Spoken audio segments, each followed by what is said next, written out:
Stage Pass, Institute of Gaming. For more details, contact 709396596. Hi hello నమస్తే welcome back to our channel. నేను మీ వైషు. పెళ్ళి అవసరమా, మ్యాండేటరీనా? పెళ్ళి ఎందుకు చేసుకోలేదు? 23 సంవత్సరాలు వచ్చాయంటే అక్కడి నుంచి మొదలు పెడతారు. ఇంకా పెళ్ళి చేసుకోవట్లేదు, చూడట్లేదు సంబంధాలు, మ్యాండేటరీనా, అవసరమా, లేకపోతే సమాజం కోసం చేసేసుకోవాలా? ఈ విషయం గురించి మాట్లాడడానికి ఈరోజు నాతో పాటు డాక్టర్ హరీష్ తెనేటి గారు ఉన్నారు, motivational speaker and life coach. సార్తో మాట్లాడదాం. హలో సార్, నమస్తే. బాగున్నారు సార్? ఫైన్.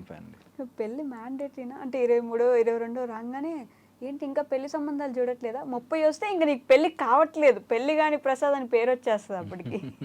పెళ్ళి ఏదో మ్యాండేటరీ, మనం ఖచ్చితంగా పెళ్లి చేసుకోవాల్సిందే అని ఒక ముద్ర ఎందుకు పడిపోయింది? అది రాంగ్ అండి. అంటే ఖచ్చితంగా చేసుకోవాలని లేదు. Okay, number 1 very very important. ఎవరికి నచ్చితేనే చేసుకోవాలి, లైఫ్ టైం ఉండాలి. కాబట్టి అది ఆ బంధం మంచిగా ఇష్టమైనప్పుడే రెడీ ఉన్నప్పుడే చేసుకోవాలి. ఓకే, ఇందులో చాలా లేయర్లు ఉన్నాయి. ఈ ప్రాబ్లం ఎక్కడొస్తుందంటే, కళ్ళు మూసుకుని ఒక 6 మంది కళ్ళ గంతలు కట్టుకుని ఏనుగు ఎలా ఉంటుంది, అప్పటిదాకా వాళ్ళు ఏనుగు చూడలేదు, ఏనుగు ఎలా ఉంటుంది అని చెప్పి టచ్ చేసి చూస్తున్నారంట, కళ్ళ కట్టేసుకుని. ఒక అతను ఇట్లా కాలు మాత్రమే పట్టుకుని ఏనుగు స్తంభంలా ఉంటుందిరా అనుకున్నాడు. తోక పట్టుకుని ఏనుగు సన్నగా ఉంటుందిరా, చెవులు పట్టుకుని ఏనుగు చాటలా ఉంటుంది. అట్లాగా మనము మన పర్సెప్షన్ నుంచి చూస్తాం. కాబట్టి కొంతమంది చిన్నప్పుడే వాళ్ళ పేరెంట్స్ని బాగా స్ట్రగుల్ అవుతూ చూసి చల్ నాకు మ్యారేజ్ అవుద్దు అని అనుకుంటారు. కొంతమంది ఎవరినో ప్రేమించానని చెప్పి ప్రేమలో పోయి అమ్మాయిలందరూ ఇట్లాగే ఉంటారా అని పెళ్లి చేసుకోవాలి. ఒక అబ్బాయి, ఒక అమ్మాయి వాళ్ళ సిస్టర్కి మ్యారేజ్ కాలేదు, నేను మ్యారేజ్ చేసుకోను. ఓకే, ఈ టైప్లో. ఇంకా వెళ్తే రిలేషన్షిప్ ఉండాలి కానీ మనసు కలవాలి కానీ మ్యారేజ్తో ఏముంది, మెడలో తాళి కడితే ఏముంది, ఈ టైప్లో లాజిక్. కొంతమంది ఏంటంటే నేను కొన్ని రోజులు డేటింగ్ చేసి కొన్ని రోజులు వాళ్ళతో ఇంట్లో గడిపేసేసి లివ్ ఇన్ రిలేషన్షిప్స్లో ఉండి తర్వాత చూసుకుందాం మ్యారేజ్ అనేటట్టు తయారు. సో ఎవరు వాళ్ళ విజన్ నుంచి చూసి, మొన్న ఈ మధ్య నన్ను ఒక డిబేట్కి కూడా పిలిచారు. సార్ మీరు యూత్ని మోటివేట్ చేసి చెప్పాలి సార్. నేను ఫస్ట్ థింగ్ యూత్కి అన్నీ తెలుసు, యూత్ని మోటివేట్ చేయాల్సిన పని లేదు. ఎందుకంటే దీస్ ఆర్ ఆల్ వీళ్ళందరినీ రుద్దేసి మైండ్లో నేను చెప్పిందే కరెక్ట్ అనే దాంట్లో జరుగుతున్న మోసాలు ఇవన్నీ. ఇప్పుడు యూత్ సఫర్ అవుతున్న వెరీ మేజర్ థింగ్ ఏంటంటే, నాకు తెలిసినదే కరెక్ట్, దానికో లాజిక్ ఉంటుంది, ఆ లాజిక్ వెనకాల ఒక స్ట్రాంగ్ రీజనింగ్, అండ్ ఆ రీజన్ వల్ల నేను ఇలా ఉన్నాను. మీరు మ్యారేజ్ చేసుకున్నారు, ఏమైంది, దానివల్ల ఏం సంపాదించారు, ఏం సాధించారు అనేటట్టుగా రాంగ్గా ప్రొజెక్ట్ చేస్తారు. సో ఎందుకు అసలు మ్యారేజ్ అంటే, ఫిజికల్ నీడ్స్కి, ఎమోషనల్ నీడ్స్కి ఒక there should be some discipline in whatever we are doing as a human. మనం ఏది చేసినా ఒక డిసిప్లిన్లో, ఒక మెథడ్లో చేసుకోవాలి అన్నది ఫస్ట్ నుంచి వస్తుంది. బట్టలు వేసుకోవాలి, ఓకే, ఆఫీస్కి వెళ్తే ఇలా రెడీ అవ్వాలి, ఏదైనా ఫంక్షన్కి వెళ్తే ఇలా వెళ్ళాలి అనేది ఎవరు చెప్పారు? నేను ఎలాగైనా వెళ్తా ఫంక్షన్కి, నా బాడీ నా ఇష్టం అని వెళ్ళచ్చు.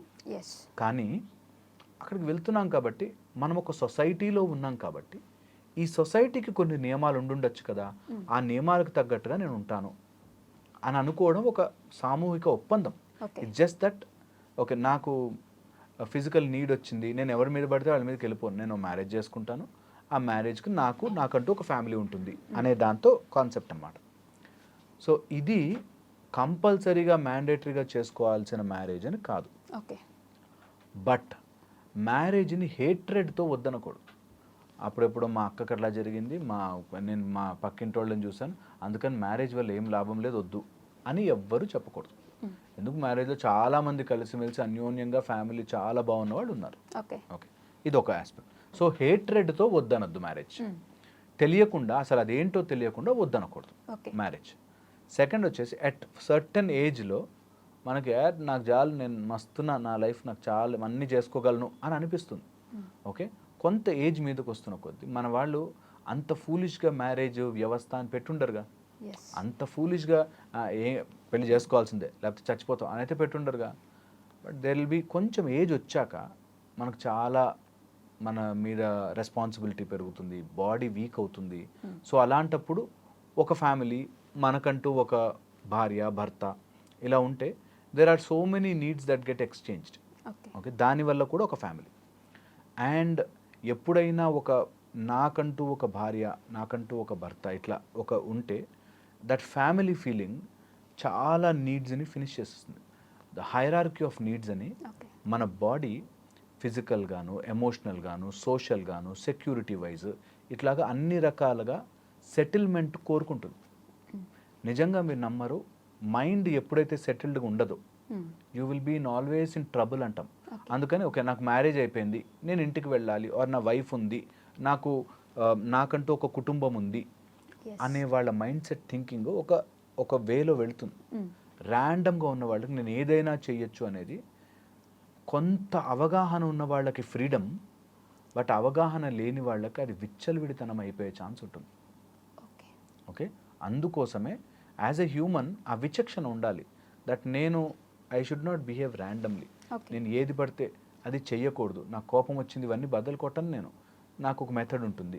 నాకు ఆవేశం వచ్చింది, నాకు వచ్చింది, ఫాస్ట్గా కార్ నడిపే సిగ్నల్ జంప్ చెయ్యను నేను. I have that limit. Even though నాకు అర్జెన్స్ ఉన్నా నేను ఆగుతాను. అట్లాంటి కొన్ని పద్ధతులు పెట్టుకున్నాం అంతే తప్పితే అది కంపల్సరీ కాదు. రెడ్ సిగ్నల్ దగ్గర జంప్ చేసిన అంతమంది వెళ్ళి గుద్దేరు, బట్ రెడ్ సిగ్నల్ జంప్ చేయకూడదు. It's as simple as that. అలాగా ఒక మ్యారేజ్ అనేది నీకు ఏదైనా నీడ్ ఉంటుంది కాబట్టి దానికి ఇలా ఇలా ఇలా ఒక ప్రాసెస్లో చేసుకో. ఈ ప్రాసెస్ వల్ల నీకు జన్మలుగా ఒక భార్య అనేది, నీ లైఫ్లోకి వచ్చే ఒక భార్య అనేది జన్మలుగా లింక్ ఉంటుంది. అందుకే మనకి రుణానుబంధ రూపేణ పశుపత్ని అంటాం.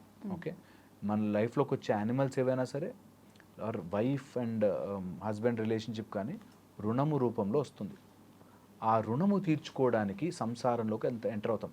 చిన్నప్పుడే సన్యాసం తీసేసుకుని వెళ్ళిపోవడం వేరే, కానీ నీకు జనరల్గా బ్రహ్మచర్యము, గృహస్థ, వానప్రస్థ, తర్వాత సన్యాసం అనేది ఒక సీక్వెన్షియల్ ఆర్డర్లో పెట్టి అందులోకి వెళ్ళి అక్కడ బాధ్యతలు ఫినిష్ చేసుకుని దెన్ యూ గో టు సన్యాసం అట్లాగా. సో నిజంగా మెంటల్ మెచ్యూరిటీ వచ్చి నాకు ఇంకా వేరే వ్యక్తితో అవసరము లేదు, ఐఎమ్ ఫుల్లీ కంటెంటెడ్ ఇన్సైడ్ అనే ఆలోచన విధానం వేరు. ఓకే, నా శరీరాన్ని వ్యాపారం చేసుకుంటా అనేటట్టుగా ఉండడం మాత్రం వేరు. ఓకే, మంచి అవగాహన వచ్చింది. నాకు వైఫ్తో సంబంధం లేదండి, నేను I'm happy with in my self. It's a great state. నిజంగా చాలామంది సన్యాసులు అట్లాంటి వాళ్ళు, నాకు ఇంకొక శరీరముతో నా ఆనందాన్ని పొందాల్సిన పని లేదు నాకు. నేను ఐఎమ్ ఆల్వేస్ సచ్చిదానందంగా, నేను నాలో నేను హ్యాపీగా ఉండగలుగుతాను, నాకు ఏ నీడ్ లేదు అనుకునేవాళ్ళు వెరీ గుడ్, కంపల్సరీ. కానీ దాన్ని నేను బాధ్యత తీసుకోలేను. ఇప్పుడు నాకు ఇంక మ్యారేజ్, నా అబ్బో అవన్నీ బాధ్యతలు నాకు వద్దు అనేటట్టుగా నేను ఇష్టం వచ్చినట్టుగా ఎక్కడికంటే అక్కడికి పోవచ్చు కదా. మొన్న ఈ మధ్యలో ఇలా మాట్లాడుతుంటే, వంట కావాలంటే భార్య ఎందుకు, హోటల్లో తెచ్చుకోవచ్చు. ఇంకేమైనా కావాలంటే భార్య ఎందుకు, అక్కడికైనా వెళ్ళచ్చు. లేకపోతే నాకు నేను సంపాదించుకున్నంత నేనే తినచ్చు, ఇంకెవరికి పెట్టనవసరం లేదు. ఈ టైప్లో నేను సంపాదించిన భార్యకి ఎందుకు పెట్టాలి, ఈ టైప్లో సమ్ డిస్కషన్స్ అవుతాయి. ఏదో మాట్లాడాలి అంటే మాట్లాడాలి అన్నట్టు. అలాగా హేట్రెడ్ ద్వారా వద్దనుకోకండి. మ్యారేజ్ చేసుకుని ఒక మంచి ఫ్యామిలీ, ఆ ఫ్యామిలీ లైఫ్ని ఎంజాయ్ చేయండి. దెన్ స్లోగా ఇద్దరు కలిసి క్రతువులు చేయండి. అట్లా మనకు ఒక ప్రాసెస్ పెట్టారు. It is not just simply నువ్వు ర్యాండమ్గా ఉండిపోని. సో అందుకని దీన్ని ఒక వ్యవస్థలాగా చేసి, మ్యారేజ్ వ్యవస్థ, దీనిలో తప్పులు చేసేవాళ్ళు, దాన్ని వాడుకుని మేల్ డామినేట్ చేసేవాళ్ళు మస్తు మంది ఉన్నారు, లేరని చెప్పట్టు.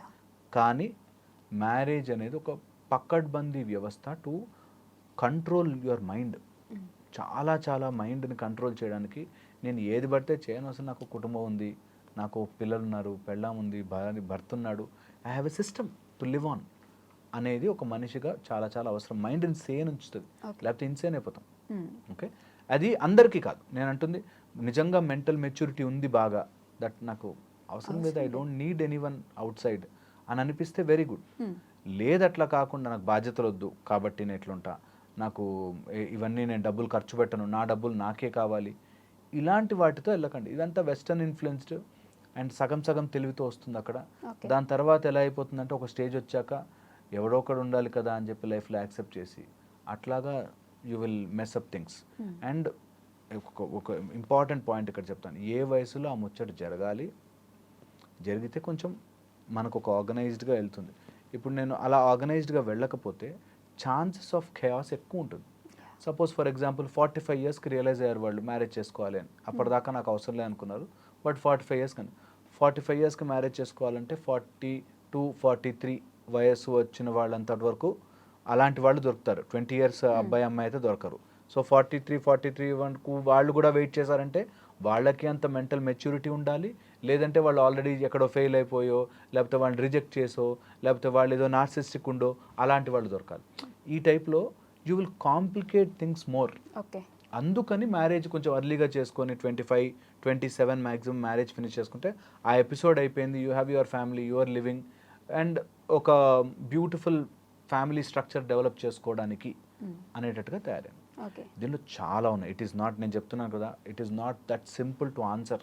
అంత స్ట్రైట్ ఫార్వర్డ్గా ఇది అని చెప్పలేం. కానీ బట్ ఒకవేళ ఆలోచిస్తే నేను యాజ్ ఎ ఫ్యామిలీ పర్సన్గా బ్యూటిఫుల్ ఉంటుంది ఫ్యామిలీ లైఫ్ నాకు పర్సనల్గా కదా. సో ఎవరైనా ఫ్యామిలీ వేస్ట్ వద్దు, అట్లా అనుకోవద్దు. మీరు వేస్ట్ అనొద్దు, బెస్ట్ అనొద్దు. ఓకే, స్లోగా యూ లెర్న్ అబౌట్ ఇట్. మీ మనసుకు నచ్చిన వాడిని చేసుకోండి, వాళ్ళతో ఉండండి. అండ్ మనసుకు నచ్చిన వాళ్ళు ఒకళ్ళు ఉంటే చాలు కదా. గల్లీకి ఒక మనసు నచ్చిన వాళ్ళు ఉండడం అవసరం లేదు. నిజంగా ఈరోజు జరుగుతున్నాయి అట్లా. జస్ట్ మనకి కొన్ని రోజులు వీళ్ళతో డేట్ చేస్తా, కొన్ని రోజులు వాళ్ళతో డేట్ చేస్తా, అట్లా వద్దు, అవసరం లేదు. జస్ట్ ఒకళ్ళు and finish off that episode is part of an episode over. Then next లైఫ్లో ఇంకేదైనా ముందుకు వెళ్ళడానికి ట్రై చేసుకోవాలి. ఈ మధ్య కాలంలో ఎందుకని పెళ్ళిళ్ళు అంటే అమ్మో పెళ్ళి అసలు మాకొద్దు, బాధ్యతలకి కట్టుబడకండి. సో బాధ్యతలు ఎందుకు why do have to take that responsibility అని ఒక విధంగా చాలా గొప్పగా ఆలోచిస్తున్నట్టు, ఒక విధంగా చాలా వర్స్ట్గా ఆలోచిస్తున్నట్టు. నాకు బాధ్యత తీసుకునే స్థితి లేదు ఇప్పుడు, నేను బాధ్యతకు రెడీ లేను అని ఆలోచించడం వేరు, నాకు బాధ్యతలు వద్దురాబాయి నేను ఇట్లా ఉండడం అనేది వేరు. ఓకే, సో అట్లా ఆ చిన్న డిఫరెన్సెస్ వల్ల దూరం. నేను ఫస్ట్ చెప్పాను కదా, ఏనుగును ఒకలా చూసినట్టు.